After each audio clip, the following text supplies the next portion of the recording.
آج کے ویلاگ کے دو موضوعات ہیں. پہلا موضوع ڈان اخبار کی رپورٹ پر بیس کرتا ہے اور دوسرا موضوع دا نیوز انٹرنیشنل کے اداریے پہ بیس کرتا ہے. ڈان اخبار کی جو رپورٹ ہے وہ ذوالقرنین طاہر صاحب کی رپورٹ ہے اور یہ رپورٹ میرے سامنے پڑی ہے. تو اس کے مطابق پاکستان مسلم لیگ نون نے جن لوگوں کو پارٹی ٹکٹ دی ہے مخصوص نشستوں پہ، جن خواتین کو ٹکٹ دینے کا فیصلہ کیا ہے، اس سے مجھے کچھ چند لائنیں ذہن میں آ رہی ہیں جو میں نے آج سوشل میڈیا پہ کہیں دیکھی ہیں کہ ان کو ایسے سم اپ کیا جا سکتا ہے کہ چاچیاں، پھوپھیاں، ماسیاں، تائیاں ٹکٹ لے کے اسمبلی آئیاں. تو یہ لگتا ہے کہ یہ پہلے بندر بانٹ کا ایک محاورہ ہوتا تھا، پھر ریوڑیاں بانٹنے کا ایک محاورہ ہوتا تھا، اب ٹکٹیں بانٹنے کا بھی ایک محاورہ ہونا چاہیے. کیونکہ جب آپ یہ دیکھیں گے کہ یہ ٹکٹس مخصوص نشستوں پر جو ٹکٹس ہیں خواتین کے وہ کس کو ملے ہیں، تو اس سے آپ کو دو چیزیں سمجھ آ جائیں گی. ایک تو آپ کو یہ سمجھ آ جائے گی کہ پاکستان کا اگلا 3 4 5 سال کا جو سیاسی نقشہ ہے وہ کیسا ہوگا، اور دوسرے نمبر پہ آپ کو یہ سمجھ آ جائے گی کہ اسی سے لنکڈ معاشی نقشہ پاکستان کا کیسا ہوگا.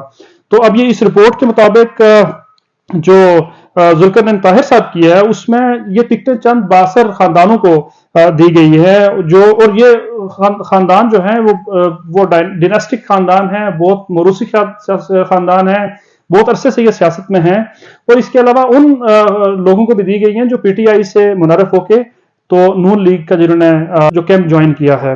اب میں آپ کو بتاتا ہوں کہ یہ ٹکٹس کون کون سی ہیں. مثلاً پہلے نمبر پہ مسرت آصف صاحبہ کا نام ہے جو سابق دفاعی وزیر خواجہ آصف صاحب کی بیوی ہیں. اس کے علاوہ شازہ خواجہ ایک خاتون ہیں جو خواجہ آصف کی بھتیجی ہے، ان کو بھی مخصوص نشستوں کا ٹکٹ پیش کیا گیا ہے.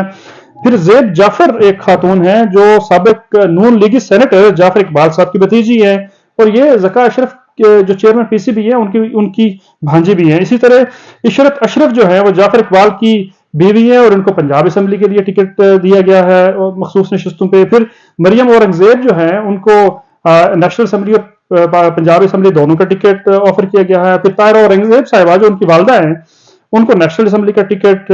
اسی طرح شائستہ پرویز ملک لاہور سے ہیں، ان کو نیشنل اسمبلی کا ٹکٹ. نصرت صادق جو ہیں جو 2009 کے ریکارڈ کے مطابق سینٹ میں امیر ترین خاتون تھیں، ان کو بھی ٹکٹ دیا گیا ہے. پھر وجیہ قمر جو ہیں وہ سابق P T I am L A تھیں، ان کو مسلم لیگ نون میں. اور اسی طرح عظما کاردار صاحبہ وہ بھی پی ٹی آئی چھوڑ کر تو وہ مسلم لیگ نون میں شامل ہوئی تھیں. اور آخر پہ ہنا پرویز بٹ، ان کو ہم ان کے سوشل میڈیا فیم کی وجہ سے سب جانتے ہیں.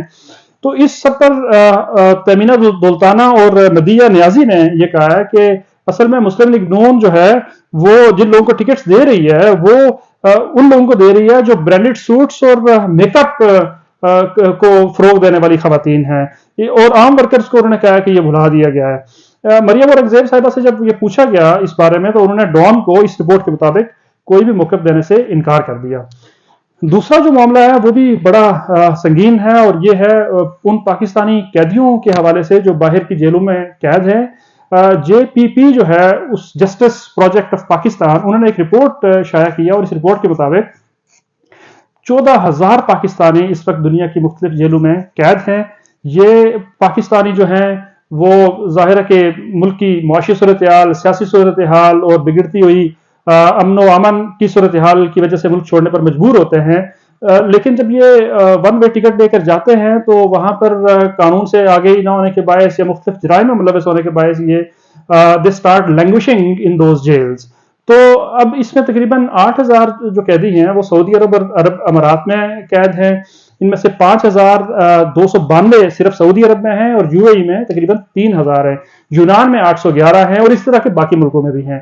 ان قیدیوں کے حوالے سے ایک خبر یہ بھی ہے کہ 2018 میں ذوالفقار نامی ایک قیدی جو مینٹلی جو ٹرمینلی ال ایک پیشنٹ تھا، وہ انڈونیشیا کی جیل میں وہ شدید علالت کے باعث چل بسا تھا. ذوالفقار کے کیس میں بھی ہم نے یہ دیکھا تھا کہ اس کا ٹرائل بھی بہت جلدی ہوا تھا اور انصاف کے تقاضوں کو پورا نہیں کیا گیا تھا. اور دوسرا یہ ہے کہ اس سے ساری پوچھ گچھ جو ہے یا انویسٹیگیشن وہ غیر ملکی زبان میں کی گئی تھی اور وہ اس سے واقف نہیں تھا. لیکن جو ذوالفقار کے جو لواحقین تھے، جو اس کی فیملی، جو اس کے خاندان کے لوگ تھے، they went from pillar to post جسے انگریزی میں کہتے ہیں، یعنی انہوں نے کوئی در نہ چھوڑا لیکن اس کی داد رسی نہ ہو سکی. ہم یہ دیکھتے ہیں کہ پاکستان بنیادی طور پر چونکہ غریب ملک ہے، اس لیے اس کے جو عوام ہیں ان کی باہر اتنی عزت اور تکریم نہیں کی جاتی جتنی ان کو وہاں پر دینی چاہیے۔ ان کے اسی لیے نہ تو وہاں کی مقامی ایمبیسیز ان کی مدد کرتی ہیں اور نہ ہی یہاں سے گورنمنٹ کی طرف سے کسی طرح کی داد رسی ہوتی ہے۔ تو امید یہ کی جاتی ہے کہ جے پی پی کی اس رپورٹ کو حکومتی حلقے سنجیدگی سے لیں گے اور ان جو قیدی ہیں ان کی رہائی کے لیے کوئی نہ کوئی مناسب اقدامات اٹھائے جائیں گے۔